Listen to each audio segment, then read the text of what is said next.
Sous la douce lumière de la lune, dans un village tranquille où les murmures des feuilles étaient les seuls sons perceptibles, un chat nommé Léo menait une vie ordinaire où c'est ce que tout le monde pensait. En vérité, Léo n'était pas un chat comme les autres. Chaque nuit, après avoir fait semblant de s'endormir sur son coussin en velours, il travestissait son pelage brun en se faufilant silencieusement dehors. Ce n'était pas un simple chat d'aventure, il avait un secret bien gardé. Un soir de pleine lune, Léo se glissa entre deux maisons et se dirigea vers un trou caché derrière un gros cèdre. Ce trou n'était pas simplement une ouverture dans la terre, c'était une porte vers un monde souterrain parallèle, peuplé de créatures fantastiques. Léo sauta courageusement dans le passage, atterrissant avec une grâce féline dans une clairière éclairée par des pierres bioluminescentes. Autour de lui dansaient des fées aux ailes miroitantes, et des petits dragons d'eau du soufflaient des traînées de fumée amusantes. Cependant, ce qui faisait de cet endroit une escapade aussi délicieuse était aussi la source d'une certaine terreur. Des ombres en mouvement habitaient les recoins de ce monde, créatures curieuses et vaguement inquiétantes. Léo avait appris à ne pas s'approcher de trop près de ces ombres mystérieuses.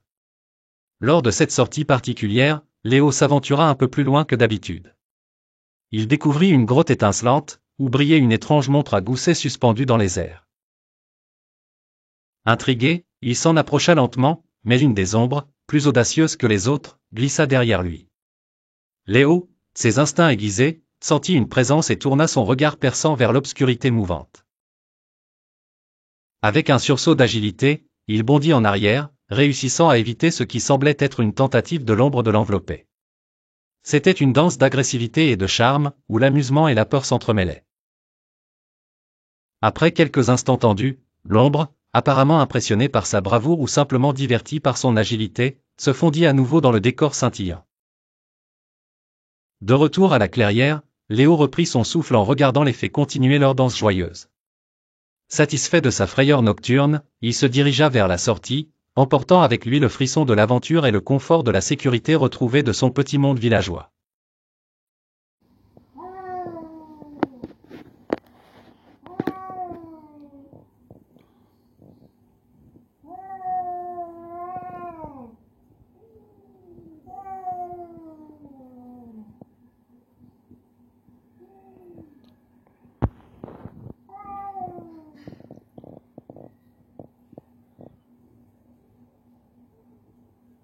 يا جودة باش نستنى وسلم برشا جودة يا جودة كون منك العقل ممكن نقول تاني معك انت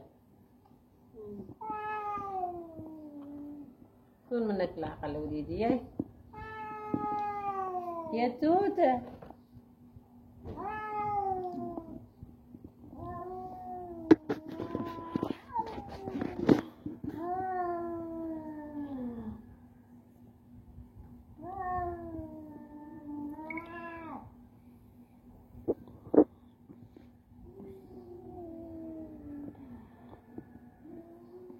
هي ميم الجيتار هنا اللي هي فيه الزرقاء هذه شفتها؟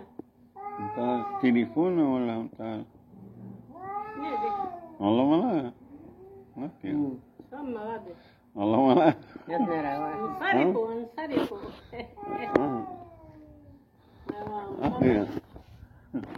ما يقبلني شيء راح الضوء اوكي الزرق اوكي عينيه هيك لكن عينيها عاد كافة بك ماكو مزوز مرات على جنب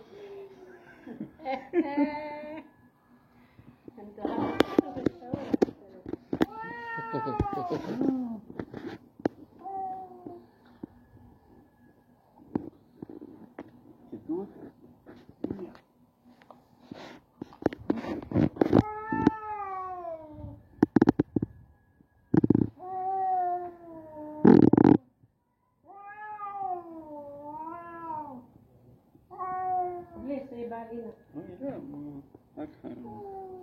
نفس مكان مني